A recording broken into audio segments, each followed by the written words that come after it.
பணியிடங்களில் யூனியன்களின் கட்டுப்பாடு குறையும் என்பதாலேயே மத்திய அரசு கொண்டு வந்த தொழிலாளர் நலன் சார்ந்த 4 புதிய சட்டங்கள் கம்யூனிஸ்டுகள் எதிர்ப்பதாக பாஜக மூத்த தலைவர் தமிழிசை தெரிவித்தார்.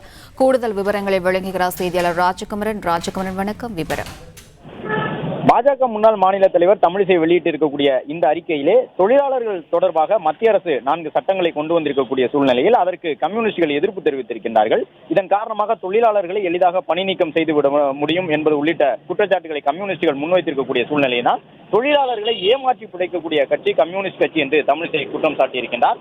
காலையிலே தூய்மை பணியாளர்கள் போராட்டத்திற்கு ஆதரவாக பேசிவிட்டு 11 மணிக்கு பஸ் தொழிலாளர்கள் போராட்டத்திற்கு ஆதரவாக பேசிவிட்டு மதிய விருந்துக்கு அறிவாலயம் சென்று பெட்டி வாங்கக்கூடிய கம்யூனிஸ்டுகள் என்று கடுமையான குற்றச்சாட்டுகளை முன்வைத்திருக்கக்கூடிய அவர் மத்திய அரசு கொண்டு வந்திருக்கக்கூடிய சட்டத்தால் தொழிலாளர்களுக்கு மிகப்பெரிய பலன்கள் கிடைக்கும் என்று குறிப்பிட்டுள்ளார்.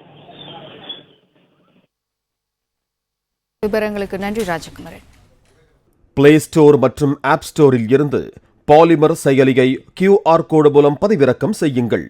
செய்திகளை உடனுக்குடன் பெறுங்கள்.